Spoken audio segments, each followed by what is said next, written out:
ಎಲ್ಲರಿಗೂ ನಮಸ್ಕಾರ. ಭಾರತೀಯ ವೈದ್ಯಕೀಯ ಸಂಘ ಶಿವಮೊಗ್ಗ ಶಾಖೆ ಅರ್ಪಿಸುತ್ತಿರುವ ಆರೋಗ್ಯ ಮಾಲಿಕೆ ಕಾರ್ಯಕ್ರಮಕ್ಕೆ ಎಲ್ಲರಿಗೂ ಸ್ವಾಗತ. ನಾನು ಭಾರತೀಯ ವೈದ್ಯಕೀಯ ಸಂಘ ಶಿವಮೊಗ್ಗ ಶಾಖೆಯ ಕಾರ್ಯದರ್ಶಿ ಡಾಕ್ಟರ್ ವಿನಯಾ ಶ್ರೀನಿವಾಸ್. ಇಂದು ನಮ್ಮೊಂದಿಗೆ ವಿಶ್ವ ಮಧುಮೇಹ ದಿನಾಚರಣೆಯ ಪ್ರಯುಕ್ತ ಒಂದಿಷ್ಟು ಮಧುಮೇಹದ ಕುರಿತಾದ ಚರ್ಚೆಯನ್ನು ಮಾಡಲಿಕ್ಕೆ ಶಿವಮೊಗ್ಗದ ಪ್ರಖ್ಯಾತ ತಜ್ಞ ವೈದ್ಯರಾದ ಡಾಕ್ಟರ್ ರತ್ನಾಕರ್ ಅವರು ಇದ್ದಾರೆ. ಸರ್ ನಮಸ್ಕಾರ. ನಮಸ್ಕಾರ. ವಿಶ್ವ ಮಧುಮೇಹ ದಿನಾಚರಣೆಯನ್ನು ಎದುರುಗೊಳ್ತಾ ಇರುವಂಥ ಸಮಯದಲ್ಲಿ ಮಧುಮೇಹದ ಕುರಿತಾಗಿ ಸಾಕಷ್ಟು ಸಾರ್ವಜನಿಕ ವಲಯದಲ್ಲಿ ಆತಂಕಗಳು ಸೃಷ್ಟಿಯಾಗ್ತಾ ಇವೆ, ಸವಾಲುಗಳು ಸೃಷ್ಟಿಯಾಗ್ತಾ ಇವೆ. ಆ ಕುರಿತಾಗಿ ಒಂದಿಷ್ಟು ಚರ್ಚೆ ಮಾಡೋಣ ಸರ್. ಇತ್ತೀಚೆಗೆ ನಾವೆಲ್ಲ ಕಡೆ ಕೇಳ್ತೀವಿ, ಭಾರತ ಮಧುಮೇಹದ ರಾಜಧಾನಿ ಆಗ್ತಾ ಇದೆ, ಚೀನಾಕ್ಕೆ ಪೈಪೋಟಿ ನೀಡ್ತಾ ಇದೆ, ಚೀನಾವನ್ನು ಹಿಂದಿಕ್ತಾ ಇದೆ ಅಂತ. ಅದಕ್ಕೆ ಕಾರಣ ಏನು? ಆ ಬಗ್ಗೆ ನಿಮ್ಮ ಅಭಿಪ್ರಾಯ ಏನು ಸರ್? ತುಂಬ ಮುಖ್ಯವಾದ ಅಂಕಿಅಂಶ ಇದು. ಯಾಕೆಂದರೆ ಯಾವುದೇ ಆರೋಗ್ಯಪರ ಕಾರ್ಯಕ್ರಮಗಳು ಸಮಾಜದಲ್ಲಿ ನಡಿಬೇಕಾದರೆ ಮೊದಲು ಅದು ಯಾವ ತೀವ್ರತೆಯಲ್ಲಿ ಇದೆ ಅನ್ನೋದನ್ನು ತಿಳ್ಕೊಳ್ಬೇಕು. ಈಗ ಜನಸಂಖ್ಯೆಯಲ್ಲಿ ನಾವು ಉದಾಹರಿಸಿ ತೋರಿಸೋದಾದರೆ ಚೀನಾದ ನಂತರ ನಾವೇ ಬಲಾಢ್ಯರು. ಸದ್ಯಕ್ಕೆ ನಮಗೆ ತಿಳಿದಿರುವ ಹಾಗೆ ನಮ್ಮ ದೇಶದ ಜನಸಂಖ್ಯೆ 140 ಕೋಟಿ ದಾಟಿ ಆಗಿದೆ ಅನ್ನೋ ಅರಿವು ಎಲ್ಲರಿಗೂ ಇದೆ. ಹಾಗಾಗಿ ಈ 140 ಕೋಟಿಯಲ್ಲಿ ಈಗಾಗಲೇ 10% ಜನರಲ್ಲಿ ಮಧುಮೇಹ ಕಾಣಿಸ್ಕೊಂಡಿದೆ. ಅಂದರೆ ಅಂದಾಜು 15 ಕೋಟಿ ಜನರಿಗೆ ಭಾರತದಲ್ಲಿ ಇಂದಿಗೆ ಮಧುಮೇಹ ಇದೆ. ಇದಕ್ಕಿಂತ ಆತಂಕಕಾರಿ ವಿಷಯ ಅಥವಾ ಅಂಕಿಅಂಶ ನಾನು ಹೇಳಲಿಕ್ಕೆ ಇಷ್ಟಪಡೋದೇನು ಅಂದರೆ, ಸುಮಾರು 15% ಅಂದರೆ ಸುಮಾರು 21 ಕೋಟಿ ಜನಕ್ಕೆ ಪೂರ್ವಭಾವಿ ಮಧುಮೇಹ ಇದೆ. ಅಂದರೆ ಪ್ರೀ ಡಯಾಬಿಟಿಸ್ ಅಂತ ಏನು ಹೇಳ್ತೀವಿ, ಅದು ಈಗಾಗಲೇ ಇದೆ. ಏನು ಅಲ್ಲಿಗೆ ಏನು ತೊಂದರೆ ಆಗ್ತದೆ? ಈ ಪೂರ್ವಭಾವಿ ಮಧುಮೇಹಿಗಳು ಇನ್ನು 10 ವರ್ಷಗಳಲ್ಲಿ ಟೋಟಲ್ ಡಯಾಬಿಟಿಸ್ ಅಂತ ಅಥವಾ ಮಧುಮೇಹಕ್ಕೇ ತಿರುಗಿಕೊಳ್ಳುವಂತಹ ಸಾಧ್ಯತೆಗಳು ತುಂಬ ಇದೆ. ಇವೆರಡೂ ಅಂಕಿಅಂಶಗಳನ್ನು ಸೇರಿಸಿದರೆ ಈ ಕಾಯಿಲೆಯ ಅಗಾಧತೆ ನಮಗೆ ಕಂಡುಬರ್ತದೆ. ಸದ್ಯದಲ್ಲಿ ನಾವು 2ನೇ ಸ್ಥಾನದಲ್ಲಿದ್ದೀವಿ. ಆದರೆ ನಮ್ಮ ಡಯಾಬಿಟಿಸ್ ಅಥವಾ ಮಧುಮೇಹದಿಂದ ಬಳಲುತ್ತಿರುವ ಎಲ್ಲ ಜನರ ಅಂಕಿ ಸಂಖ್ಯೆಯನ್ನು ನೋಡಿದರೆ ನಾವು 1ನೇ ಸ್ಥಾನಕ್ಕೆ ತಲುಪಲಿಕ್ಕೆ ಭಾಳ ದಿವಸ ಬೇಕಿಲ್ಲ. ಈ ಅಂಕಿಅಂಶ ನಮ್ಮ ರಾಜಕೀಯ ಪಕ್ಷಗಳಿಗೆ, ಸಮಾಜದ ಧುರೀಣರಿಗೆ, ಆರೋಗ್ಯದ ಬಗ್ಗೆ ಕೆಲಸ ಮಾಡ್ತಿರುವಂತಹ ವೈದ್ಯರಿಗೆ ಮತ್ತು ಆಸ್ಪತ್ರೆಗಳಿಗೆ ಅರಿವು ಇದ್ದರೆ ನಾವು 2ನೇ ಸ್ಥಾನದಿಂದ 1ನೇ ಸ್ಥಾನಕ್ಕೆ ಹೋಗುವುದನ್ನು ಖಂಡಿತವಾಗಿ ತಪ್ಪಿಸ್ಬೋದು ಅಂತ ನನಗನ್ಸುತ್ತೆ. ಹೌದು ಸರ್, ಆ ನಿಟ್ಟಿನಲ್ಲಿ ನಾವೆಲ್ಲ ಕೆಲಸ ಮಾಡಬೇಕು ಅಂತ ಈ ಸಮಯದಲ್ಲಿ ಹೇಳ್ಕೊಳ್ತಾ, ಸರ್ ಇತ್ತೀಚೆಗೆ ಮಧುಮೇಹ ಒಂದು ಜೀವನ ಶೈಲಿ ಕಾಯಿಲೆ ಅಂತ ಹೇಳ್ತಾರೆ ಸರ್. ಜೀವನ ಶೈಲಿಗೂ ಮಧುಮೇಹಕ್ಕೂ ಸಂಬಂಧ ಇದೆಯಾ? ಹಾಗಿದ್ರೆ ನಾವು ಯಾವ ರೀತಿಯ ಜೀವನ ಶೈಲಿಯನ್ನು ಅನುಸರಿಸಿದ್ರೆ ಮಧುಮೇಹವನ್ನು ನಿಯಂತ್ರಣದಲ್ಲಿಡಬಹುದು ಅನ್ನೋದ್ರ ಬಗ್ಗೆ ಒಂದಿಷ್ಟು ಮಾಹಿತಿ ಕೊಡಿ ಸರ್. ಸತ್ಯ, ಇದನ್ನು ತಿಳ್ಕೊಳ್ಳೋದೇನೆ ನಾವು ಮುಂದಕ್ಕೆ ಹೋದರೆ ನಾವು ಎಷ್ಟೇ ನುರಿತ ವೈದ್ಯರಾದ್ರೂ ಉಪಯೋಗ ಇಲ್ಲ. ಕಾರಣ, ಇಂದಿನ ದಿನದಲ್ಲಿ ಮಧುಮೇಹ ಸ್ಫೋಟಕ್ಕೆ ಕಾರಣ ಜೀವನ ಶೈಲಿ. ಜೀವನ ಶೈಲಿ ಅಂದರೆ ಏನು? ಪ್ರತಿ ದಿವಸ ನಾವು ನಮ್ಮ ಜನನದಿಂದ ಮರಣದ ತನಕವನ್ನು ಮಾಡುವಂಥ ಚಟುವಟಿಕೆಗಳಲ್ಲಿ ಒಂದು ಶೈಲಿ ಇರಬೇಕು, ಶಿಸ್ತಿರಬೇಕು. ಇದು ಇಲ್ಲದೇ ಇರೋದರಿಂದನೇ ಇವತ್ತು ತೊಂದರೆ ಆಗಿರೋದು. ಉದಾಹರಣೆಗೆ ನಮ್ಮ ಆಹಾರ ಪದ್ಧತಿ, 2ನೇದು ನಮ್ಮ ದೈಹಿಕ ಶ್ರಮ, 3ನೇದು ನಮ್ಮ ಹವ್ಯಾಸಗಳು, 4ನೇದು ನಾವು ಮಾಡಿಕೊಳ್ಳುವಂತಹ ಎಲ್ಲ ರೀತಿಯ ಆರೋಗ್ಯ ಪೂರಕ ಚಟುವಟಿಕೆಗಳು ತುಂಬ ಕಡಿಮೆ ಆಗಿದೆ. ಉದಾಹರಣೆಗೆ ಹೇಳಬೇಕು ಅಂದರೆ, ನಮ್ಮ ಹಿಂದಿನ ಜನ್ರೇಷನ್ ಅಂದರೆ ನನ್ನ ತಂದೆ, ನಿಮ್ಮ ತಂದೆಯವರ ಕಾಲದಲ್ಲಿ ದೈಹಿಕ ಚಟುವಟಿಕೆ ಹೇಗಿತ್ತು ಅಂದರೆ, ನಾನು ವೈದ್ಯನಾಗಿ ಮಾಡುವಂತಹ ದೈಹಿಕ ಚಟುವಟಿಕೆಯ 200 ಪಟ್ಟು ಜಾಸ್ತಿ ಮಾಡ್ತಾಯಿದ್ದೆ. ಸೊ ಇವತ್ತಿನ ದಿವಸ ಖಂಡಿತವಾಗಿ ಇಡೀ ಸಮಾಜದಲ್ಲಿ, ದೇಶದಲ್ಲಿ ಪ್ರತಿಯೊಬ್ಬ ವ್ಯಕ್ತಿಯು ಮಾಡುತ್ತಿರುವಂತಹ ಆ ದೈಹಿಕ ಶ್ರಮ ಅನ್ನೋದು 200 ಪಟ್ಟು ಕಡಿಮೆ ಆಗಿದೆ. ಇದು ಇಷ್ಟಕ್ಕೆ ನಿಲ್ಲಿಲ್ಲ. ದೈಹಿಕ ಶ್ರಮ ಎಲ್ಲರಿಗೂ ಮಾಡಲಿಕ್ಕೆ ಆಗೋದಿಲ್ಲ ಅಂದರೆ ನಾನು ಒಪ್ತೀನಿ. ನಾವು ಆಹಾರ ಪದ್ಧತಿ, ಇಂದು ನಾವು ನ್ಯಾಚುರಲ್ ಅಥವಾ ನೈಸರ್ಗಿಕವಾಗಿ ಸಿಗುವ ಆಹಾರವನ್ನು, ಈಗ ಶಿಲಾಯುಗದಿಂದ ಮಾತಾಡಿದರೆ ನೈಸರ್ಗಿಕವಾಗಿ ಸಿಗುತ್ತಿರುವ ಆಹಾರವನ್ನು ಉಪಯೋಗಿಸ್ತಿದ್ದ ಶಿಲಾಯುಗದ ಮನುಷ್ಯರಿಗೆ ಮಧುಮೇಹ ಇರಲಿಲ್ಲ. ಯಾಕೆಂದರೆ ನೈಸರ್ಗಿಕವಾದ ಆಹಾರವನ್ನೇ ಉಪಯೋಗಿಸ್ತಾ ಇದ್ರು. ಇವತ್ತು ಅದು ಸಂಸ್ಕರಿಸಿದ, ಅಲ್ಲಿಂದ ಮುಂದಕ್ಕೆ ಅಲ್ಟ್ರಾ ಪ್ರೋಸೆಸ್ಡ್ ಅಂದರೆ ತೀರಾ ಸಂಸ್ಕರಿಸಿದ ಆಹಾರಕ್ಕೆ ನಾವು ಒಗ್ಗಿಕೊಳ್ತಾ ಇದ್ದೀವಿ. ಆ ಕಾರಣಕ್ಕೂ ಅದರಲ್ಲಿಯೂ ಮತ್ತು ವಿಶೇಷವಾಗಿದ್ದು ದಕ್ಷಿಣ ಏಷ್ಯಾ ಎಲ್ಲ ದೇಶಗಳಲ್ಲಿ ಅತ್ಯಂತ ದೊಡ್ಡ ತೊಂದರೆ ಅಂದರೆ ನಾವು ತಿನ್ನುವ ಆಹಾರ 70% ಜಾಸ್ತಿ ಕಾರ್ಬೋಹೈಡ್ರೇಟ್ ಅಥವಾ ಶರ್ಕರೆ ಪಿಷ್ಟ ಆಗಿರುತ್ತದೆ. ಈ ಶರ್ಕರೆ ಪಿಷ್ಟವೇ ನಮ್ಮ ಮೇದೋಜೀರಕಕ್ಕೆ ಕೊಡುವಂಥ ಕೆಲಸ ಜಾಸ್ತಿ ಮಾಡುವಂಥದ್ದು. ಹಾಗಾಗಿ ಜೀವನ ಶೈಲಿಯಲ್ಲಿ ದೈಹಿಕ ಶ್ರಮ, ಆಹಾರ ಮತ್ತು ನಮ್ಮ ದಿನನಿತ್ಯದ ಚಟುವಟಿಕೆಗಳು, ಇನ್ನೂ ಮುಖ್ಯವಾದದ್ದು ನಾನು ಹೇಳುವಂಥದ್ದು ಗುಣಮಟ್ಟದ ನಿದ್ರೆ ನಮ್ಮಲ್ಲಿ ಕಡಿಮೆ ಆಗ್ತಾಯಿದೆ. ಈ ಎಲ್ಲ ಕಾರಣದಿಂದಾಗಿ ನಮ್ಮ ದೇಶದಲ್ಲಿ ಮತ್ತು ದಕ್ಷಿಣ ಏಷ್ಯಾ ದೇಶಗಳಲ್ಲಿ ಈ ಮಧುಮೇಹ ಅನ್ನೋದು ಸ್ಫೋಟವಾಗಿದೆ ಅಂತ ಎಂದರೆ ಏನೂ ತಪ್ಪಿಲ್ಲ. ಅಲ್ಲಿಗೆ ನೀವು ಹೇಳೋ ಪ್ರಕಾರ ನಮ್ಮ ಆಹಾರ ಶೈಲಿ, ವ್ಯಾಯಾಮ ಹಾಗೂ ನಿದ್ದೆ ಈ ಮೂರನ್ನು ಕೂಡ ನಾವು ಗಮನದಲ್ಲಿ ಇಟ್ಕೊಳ್ಬೇಕು ಅನ್ನೋವಂಥ ಅಂಶವನ್ನು ತಾವು ತಿಳಿಸಿದ್ರಿ ಸರ್. ಸತ್ಯ. ಹಾಗೆ ಸರ್, ಈ ಅಧಿಕ ದೇಹ ತೂಕ, ಅದರಲ್ಲೂ ಮುಖ್ಯವಾಗಿ ಅಬ್ಡಾಮಿನಲ್ ಒಬೇಸಿಟಿ ಅಥವಾ ಬೊಜ್ಜು ಅಂತ ಹೇಳ್ತೀವಿ, ಅದಕ್ಕೂ ಮತ್ತು ಮಧುಮೇಹಕ್ಕೂ ಹತ್ತಿರವಾದ ಸಂಬಂಧ ಇದೆ. ಅದು ಬಹಳ ಅಪಾಯಕಾರಿ ಅಂತ ನಾವು ಹೇಳೋದನ್ನು ಕೇಳಿದ್ದೀವಿ. ಇದ್ರ ಬಗ್ಗೆ ಒಂದಿಷ್ಟು ತಿಳಿಸಿ ಹೇಳಿ ಸರ್. ಸತ್ಯ. 2011ನೇ ಇಸವಿಗಿಂತ ಮೊದಲು ಬೊಜ್ಜಿನಿಂದ ಬಹಳ ಬೇಗ ಮಧುಮೇಹ ಬರುತ್ತೆ ಅನ್ನೋದು ಮಾತ್ರ ನಮಗೆ ಗೊತ್ತಿತ್ತು. ಕೇವಲ ಇಡೀ ದೇಹದ ತೂಕ ಮಾತ್ರ ಮುಖ್ಯ ಅಲ್ಲ. ಉದಾಹರಣೆಗೆ ಭಾರತೀಯರಲ್ಲಿ ತುಂಬ ನಮಗೆ ಬಹುಶಃ ಅನುವಂಶೀಯವಾಗಿಯೋ ಅಥವಾ ಈ ನಮ್ಮ ಪ್ರಾಂತ್ಯದಲ್ಲೇ ಈ ಶಾಪ ಮನುಷ್ಯನಿಗಿದೆಯೋ ಗೊತ್ತಿಲ್ಲ. ಯಾಕಂದರೆ ಮಧುಮೇಹ ಅನ್ನೋದು ಒಂದು ವರ್ಣತಂತುವಿನಿಂದಾಗಿ ಬರುವಂಥದ್ದಲ್ಲ. ಮಧುಮೇಹ ಅನ್ನೋದು ಪಾಲಿಜೆನಿಕ್ ಅಂದರೆ ತುಂಬ ವರ್ಣತಂತುಗಳ ದೋಷದಿಂದ ಬರುವಂಥದ್ದು. ಅದಕ್ಕಿಂತ ಮುಖ್ಯ ನಮ್ಮ ಆಹಾರ ಪದ್ಧತಿಯಲ್ಲಿ ಆಗಿದ್ದ ಬದಲಾವಣೆ. ನಾನು ಆವಾಗಲೇ ಹೇಳಿದಾಗೆ ಇವತ್ತಿನ ಬೊಜ್ಜು ಮತ್ತು ತೂಕ ಜಾಸ್ತಿ ಆಗಿರಲಿಕ್ಕೆ ಕಾರಣ ಏನು ನಮ್ಮ ಆಹಾರದಲ್ಲಿ ಬದಲಾವಣೆ ಆಗಿರುವುದು? ಉದಾಹರಣೆಗೆ ನಾನು ಹೇಳಿದಾಗೆ ಸಂಸ್ಕರಣೆ ಮಾಡಿದಂಥ ಆಹಾರವನ್ನೇ ಜಾಸ್ತಿ ಸೇವಿಸ್ತೀವಿ. ನಮ್ಮ ದಿನನಿತ್ಯದ ಆಹಾರದಲ್ಲಿ 70% ಜಾಸ್ತಿ ಕಾರ್ಬೋಹೈಡ್ರೇಟ್ ಅಥವಾ ಶರ್ಕರೆ ಪಿಷ್ಟ ಇದೆ.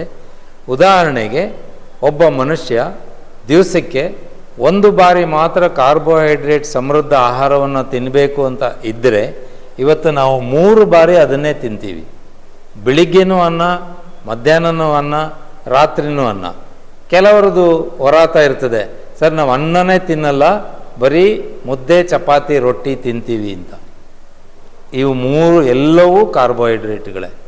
ಸೊ ಅಕ್ಕಿ, ಗೋಧಿ, ರಾಗಿ, ಜೋಳ, ಸಿರಿಧಾನ್ಯಗಳು ಇವುಗಳೆಲ್ಲವೂ ಸಹ ಕಾರ್ಬೋಹೈಡ್ರೇಟ್ ಅಥವಾ ಶರ್ಕರೆ ಪಿಷ್ಟ ಅಂತ ಕರೆಸ್ಕೊಳ್ಪಡ್ತವೆ.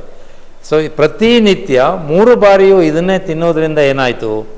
ದೈಹಿಕ ಶ್ರಮ ಇಲ್ಲ, 200 ಪಟ್ಟು ಕಡಿಮೆ ಆಗಿದೆ. ತಿನ್ನೋದು ಕಡಿಮೆ ಆಗಲಿಲ್ಲ, ಜಾಸ್ತಿ ಆಗಿದೆ.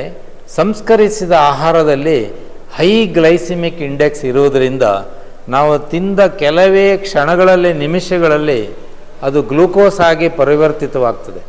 ನಾವು ಅದನ್ನು ಕರಗಿಸಲಿಲ್ಲ ಅಂದಾಗ ನಮ್ಮಲ್ಲಿ ಇರುವಂಥ ಯಕೃತ್ತು ಅಥವಾ ಲಿವರ್ನಲ್ಲಿ ಈ ಕಾರ್ಬೋಹೈಡ್ರೇಟ್ ಅಥವಾ ಶರ್ಕರೆ ಪಿಷ್ಟವು ಕೊಬ್ಬಿಗೆ ಮಾರ್ಪಾಟಾಗ್ತದೆ. ಹಾಗಾಗಿ ಈ ಕೊಬ್ಬಿಗೆ ಮಾರ್ಪಾಟು ಆದ ನಂತರ ಯಕೃತ್ತಿನ ಅಥವಾ ಲಿವರಿನ ಜೀವಕೋಶಗಳು ಸರಿಯಾಗಿ ಕೆಲಸ ಮಾಡಲ್ಲ. ಹಾಗಾಗಿ ರಕ್ತದಲ್ಲಿ ಜಾಸ್ತಿ ಸಕ್ಕರೆ ಅಂಶ, ಗ್ಲೂಕೋಸ್ ಅಂಶ ಉಳ್ಕೊಳ್ತದೆ. ಈ ಕೊಬ್ಬು ಬರೀ ಯಕೃತ್ತಿಗೆ ಮಾತ್ರ ನಿಂತರೆ ತೊಂದರೆ ಇರ್ತಿರಲಿಲ್ಲ. ಇದು ಮೇದೋಜೀರಕ ಗ್ರಂಥಿಯಲ್ಲೂ ಸೇರಿಕೊಳ್ತದೆ. ಮೇದೋಜೀರಕ ಗ್ರಂಥಿಯಲ್ಲಿ ನಮ್ಮ ಬೀಟಾ ಜೀವಕೋಶಗಳು ಇನ್ಸುಲಿನ್ ಉತ್ಪತ್ತಿ ಮಾಡುವಂಥ ಜೀವಕೋಶಗಳಾದ್ದರಿಂದ ಅಲ್ಲಿಯೂ ಕೊಬ್ಬು ಶೇಖರಣೆ ಆದರೆ ಆ ಬೀಟಾ ಜೀವಕೋಶಗಳ ಕಾರ್ಯಕ್ಷಮತೆ ಕಡಿಮೆಯಾಗಿ ಇನ್ಸುಲಿನ್ನ ಉತ್ಪತ್ತಿಯು ಕಡಿಮೆಯಾಗೋ ಸಾಧ್ಯತೆ ಇರ್ತದೆ. ಇನ್ನೊಂದು, ನಾವು ಜಾಸ್ತಿ ಕಾರ್ಬೋಹೈಡ್ರೇಟ್ ಅಥವಾ ಜಾಸ್ತಿ ಶರ್ಕರೆ ಪಿಷ್ಟವನ್ನು ತಿಂದ ಹಾಗೆ ಇನ್ಸುಲಿನ್ ಉತ್ಪತ್ತಿಯನ್ನು ಜಾಸ್ತಿ ಮಾಡುತ್ತೆ. ಮೇದೋಜೀರಕ ಗ್ರಂಥಿ ಜಾಸ್ತಿ ಇನ್ಸುಲಿನನ್ನು ಹೊರಗಾಕುತ್ತೆ. 25 ವರ್ಷದಲ್ಲಿ ಖಾಲಿಯಾಗುವ ಫ್ಯಾಕ್ಟ್ರಿ 5 ವರ್ಷಕ್ಕೆ ಖಾಲಿ ಆಗ್ತದೆ.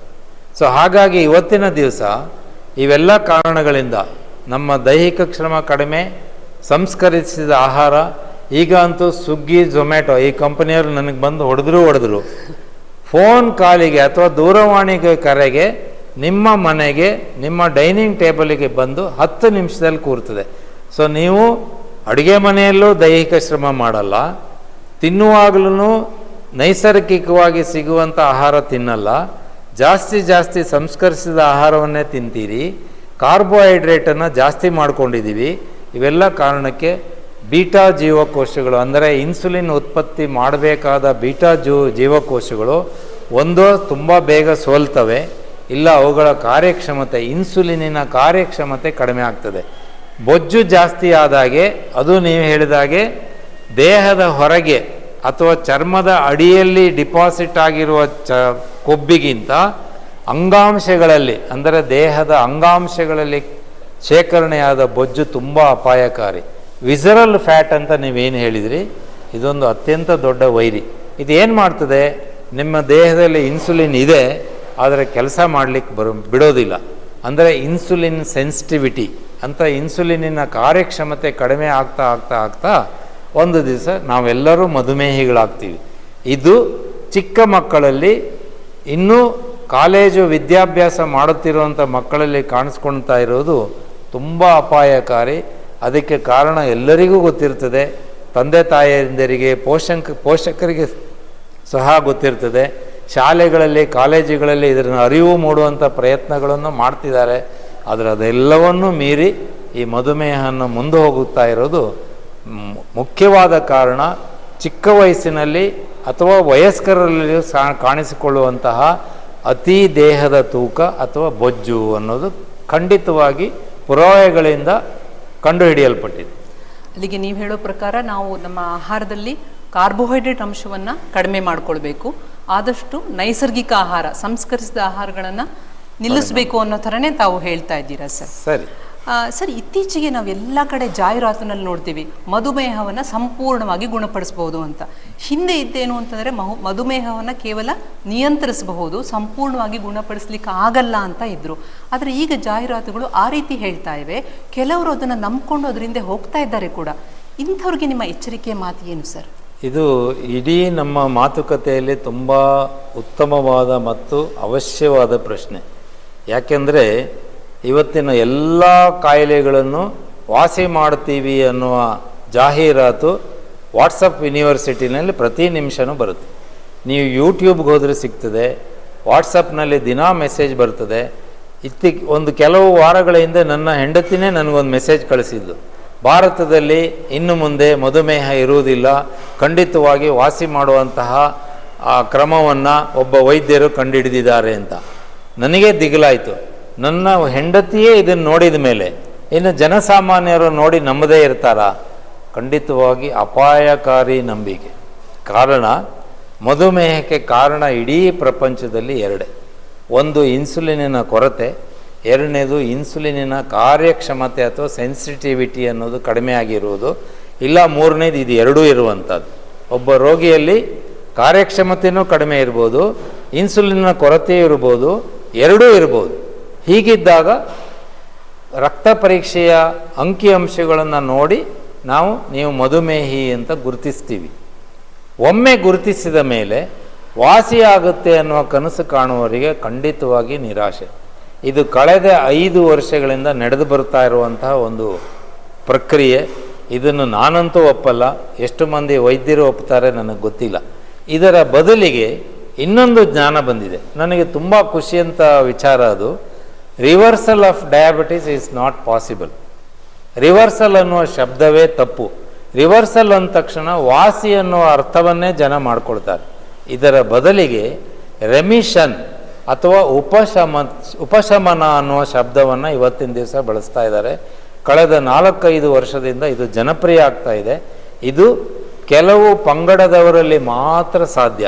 ಉದಾಹರಣೆಗೆ ಅವಾಗ ನಾನು ಹೇಳಿದ ಹಾಗೆ ಯಾರೋ 50 kg ಇರಬೇಕು ತೂಕ, 80 kg ಆಗಿದ್ದಾರೆ. ಖಂಡಿತವಾಗಿ ಅವರಲ್ಲಿ ಮಧುಮೇಹ ಗುರುತಿಸಲ್ಪಟ್ಟು ಕೆಲವೇ ತಿಂಗಳುಗಳು ವರ್ಷ ಆಗಿದ್ದರೆ ಅವರು 80 kgಯಿಂದ 50 kgಗೆ ವಾಪಸ್ ಬರ್ತಾರಂತಾದರೆ ಖಂಡಿತವಾಗಿ ಅವರಿಗೆ ಉಪಶಮನ ಕೊಡಲಿಕ್ಕೆ ಸಾಧ್ಯ ಇದೆ. ಆದರೆ ಆ ಉಪಶಮನವನ್ನು ಉಳಿಸ್ಕೊಳ್ಳಿಕ್ಕೆ ಅವರು ಔಷಧಿ ಉಪಚಾರ ನಿಲ್ಲಿಸ್ಬೋದು ವೈದ್ಯರ ಸಲಹೆ ಮೇರೆಗೆ. ಜೀವನ ಶೈಲಿಯನ್ನು, ಆಹಾರ ಪದ್ಧತಿಯನ್ನು ಮತ್ತು ವ್ಯಾಯಾಮಗಳನ್ನು ಮಾಡುವಂಥದ್ದನ್ನು ನಿಲ್ಲಿಸಲಿಕ್ಕೆ ಸಾಧ್ಯನೇ ಇಲ್ಲ. ಯಾಕೆಂದರೆ ಅವುಗಳನ್ನೆಲ್ಲ ನಿಲ್ಲಿಸಿ ಮತ್ತೆ ದೇಹದ ಬೊಜ್ಜು ಬಂದರೆ ಮತ್ತೆ ಅದೇ ತೊಂದರೆಯಲ್ಲೇ ಸಿಕ್ಕಾಕೊಳ್ತಾರೆ. ಸೊ ಹಾಗಾಗಿ ನಾನು ಹೇಳೋದು, ವಾಸಿ ಮಾಡ್ತೀವಿ ಅನ್ನೋ ಜಾಹೀರಾತನ್ನು ನಂಬೇಡಿ, ಉಪಶಮನ ಕೊಡಲು ಸಾಧ್ಯ ಅನ್ನೋರನ್ನ ನಂಬಿ ಆ ನಿಟ್ಟಿನಲ್ಲಿ ನಿಮ್ಮ ಪ್ರಯತ್ನ ಮಾಡಲಿಕ್ಕಾಗುತ್ತಾ ನೋಡಿ. ಆಗುತ್ತೆ ಅಂತಾದರೆ ಅದೊಂದು ದೊಡ್ಡ ಮೈಲಿಗಲ್ಲು. ಯಾಕೆಂದರೆ ಉಪಶಮನ ಮಾಡಬೇಕಾದ ಅವಶ್ಯಕತೆನೇ ಇವತ್ತಿರುವುದು. ಆದರೆ ಎಲ್ಲರಲ್ಲೂ ಉಪಶಮನ ಸಾಧ್ಯವಿಲ್ಲ. ಉದಾಹರಣೆಗೆ ಹೇಳಬೇಕು ಅಂದರೆ ಸಕ್ಕರೆ ಕಾಯಿಲೆ ಅಥವಾ ಮಧುಮೇಹ ಶುರುವಾಗಿ 10 ವರ್ಷ, 15 ವರ್ಷ, 20 ವರ್ಷ ಆಗಿರ್ತದೆ. ಈಗಾಗಲೇ ಇನ್ಸುಲಿನ್ನು ಒಂದು 4-5 ರೀತಿಯ ಮಾತ್ರೆ ತಗೊಳ್ತಾ ಇದ್ದಾರೆ. ಅವರ ಗ್ಲೈಕೋಸಿಲೇಟೆಡ್ ಹಿಮೋಗ್ಲೋಬಿನ್ 9-10 ಮೇಲೆ ಇದೆ.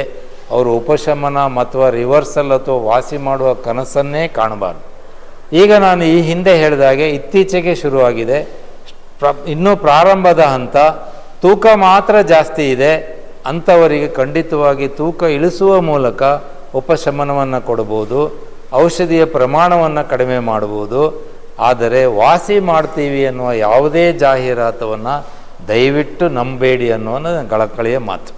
ಸರ್, ಸಾರ್ವಜನಿಕರ ವಲಯದಲ್ಲಿರುವಂತಹ ಈ ಒಂದು ಸಂಶಯ ಅಥವಾ ಗೊಂದಲಕ್ಕೆ ಬಹಳ ಸರಿಯಾಗಿ ಉತ್ತರ ಕೊಟ್ಟಿದ್ದೀರಾ ಸರ್ ನೀವು.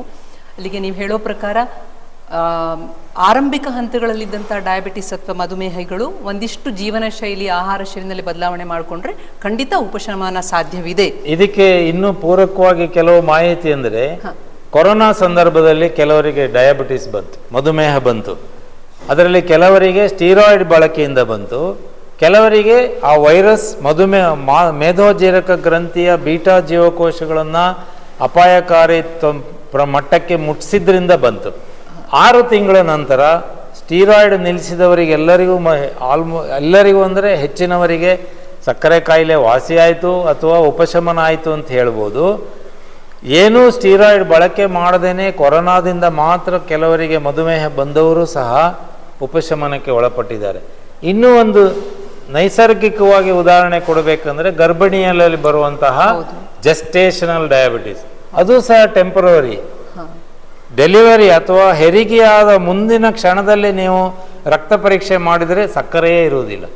ಇದೊಂದು ಉಪಶಮನದ ಇನ್ನೊಂದು ಉದಾಹರಣೆ. ಗೊತ್ತಾಯಿತು ಸರ್. ಅಲ್ಲಿಗೆ ದೀರ್ಘಕಾಲದಿಂದ ಮಧುಮೇಹದಿಂದ ಬಳಲ್ತಾ ಇರೋರಿಗೆ ಸಂಪೂರ್ಣ ಗುಣಪಡಿಸುವಂಥದ್ದು ಅಥವಾ ಉಪಶಮನ ಸಾಧ್ಯವಿಲ್ಲ.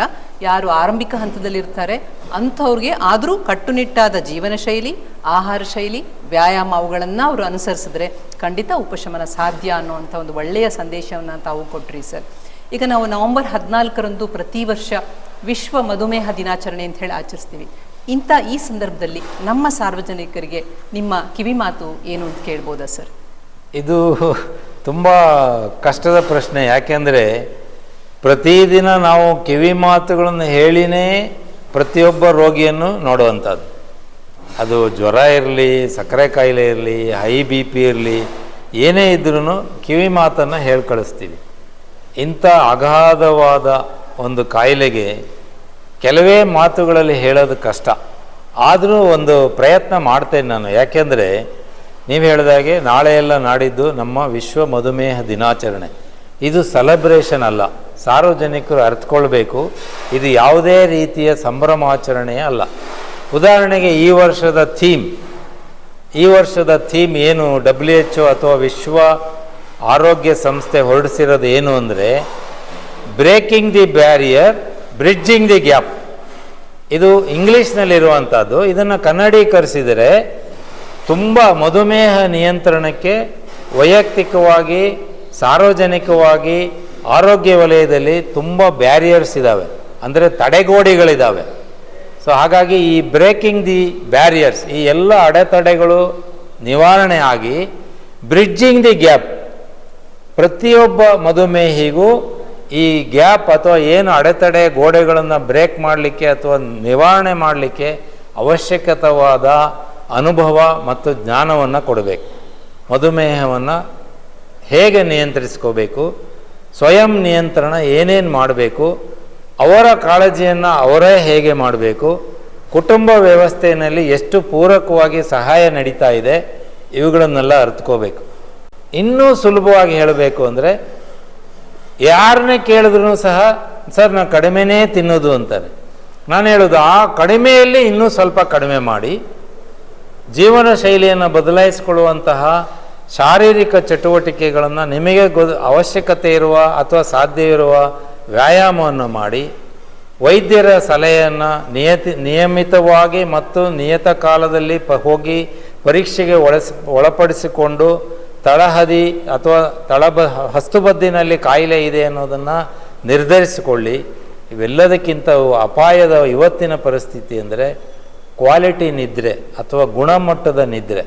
ಇದು ಚಿಕ್ಕ ಮಕ್ಕಳಿಂದ ಹಿಡಿದು ಅಡುಗೆ ಮನೆಯಲ್ಲಿ ಕೆಲಸ ಮಾಡುವಂಥ ಗೃಹಿಣಿಯವರಿಗೂ ಸಹ ಒಂದು ಆಗಿರುವಂಥ ದೊಡ್ಡ ಪಿಡುಗು. ನೀವು ಯಾರನ್ನೇ ಕೇಳಿ ಪುರ್ಸೊತ್ತಿಲ್ಲ, ಮಲಗೋದೆಷ್ಟೊತ್ತಿಗೆ ರಾತ್ರಿ 12 ಗಂಟೆಗೆ. ಯಾಕೆ? ನಮಗೆ ಸೋಷಲ್ ಮೀಡಿಯಾ ಆಕರ್ಷಣೆ ಅಷ್ಟೊಂದಿದೆ. ಮಲಗುವ 3 ಗಂಟೆಗಳ ಮೊದಲು ಅಥವಾ ಕೊನೆ ಪಕ್ಷ 1 ಗಂಟೆಯ ಮುಂಚೆ ನಮ್ಮ computer screen, T V screen ಮತ್ತು ಮೊಬೈಲ್ ಸ್ಕ್ರೀನ್ ಆಫ್ ಆಗಬೇಕು. ನಮ್ಮ ಮಲಗುವ ಪಕ್ಕದಲ್ಲಿ ವೈದ್ಯರು ಅಥವಾ ತುರ್ತು ಕರೆಯನ್ನು ಸ್ವೀಕರಿಸುವವರು ಬಿಟ್ಟು ಉಳಿದವರೆಲ್ಲರೂ ಹತ್ತಿರ ಮೊಬೈಲನ್ನೇ ಇಟ್ಕೊಳ್ಬಾರ್ದು. ಕ್ವಾಲಿಟಿ ಗುಣಮಟ್ಟದ ನಿದ್ರೆ ಅತ್ಯಂತ ದೊಡ್ಡ ಔಷಧ ನನ್ನ ಪ್ರಕಾರ. ನನ್ನ ಅನುಭವದಿಂದನೇ ಹೇಳ್ತೇನೆ, ಪ್ರತಿನಿತ್ಯ 6 ರಿಂದ 7 ಗಂಟೆಗಳ ನಿದ್ರೆ ಮಾಡುವುದರಿಂದನೇ ನಾನು ಇವತ್ತೂ ಸಹ ದೈಹಿಕವಾಗಿ ಮಾನಸಿಕವಾಗಿ 10 ವರ್ಷಗಳ ಹಿಂದೆ ಮಾಡುವಂಥ ಕೆಲಸ ಮಾಡುವಷ್ಟು ಸಾಮರ್ಥ್ಯವನ್ನು ಪಡೆದಿದ್ದೀನಿ. ಮಧುಮೇಹಿಗೆ ತುಂಬ ಉತ್ತಮವಾದ ಇದು ಔಷಧಿ. ಗುಣಮಟ್ಟದ ಆಹಾರ, ನಿಯಮಿತವಾದ ಆಹಾರ, ಕಡಿಮೆ ಸಕ್ಕರೆ ಪಿಷ್ಟ, ಅವಶ್ಯಕವಾದ ದೈಹಿಕ ಶ್ರಮ ಮತ್ತು ಗುಣಮಟ್ಟದ ನಿದ್ರೆ, ಸ್ವಯಂ ಕಾಳಜಿ, ಸೆಲ್ಫ್ ಕೇರ್ ಆಫ್ ಡಯಾಬಿಟೀಸ್, ಇವೆಲ್ಲದರ ಬಗ್ಗೆನೂ ನಿಮಗೆ ಮುಂದಿನ ಜನ್ಮದ ತನಕನೂ ಸಿಗುವಂತಹ ಮಾಹಿತಿಗಳು ಇವತ್ತು ಯೂಟ್ಯೂಬ್ನಲ್ಲೋ ಸಾಮಾಜಿಕ ಜಾಲತಾಣಗಳಲ್ಲೋ ಸಿಗ್ತದೆ. ಅವುಗಳಲ್ಲಿ ಯಾವುದು ಸರಿ ತಪ್ಪು ಅನ್ನೋದನ್ನು ನಿಮ್ಮ ಕುಟುಂಬ ವೈದ್ಯರಿಂದ ಖಚಿತ ಮಾಡಿಕೊಂಡು ಅವುಗಳನ್ನು ನಿಷ್ಕರ್ಷಿಸಿ ದಯವಿಟ್ಟು ಉಪಯೋಗಿಸಿ. ಈಗಾಗಲೇ ನೀವು ಮಧುಮೇಹಿಗಳಾಗಿದ್ದರೆ ಉಪಶಮನದ ಬಗ್ಗೆ ಗಮನಿಸಿ.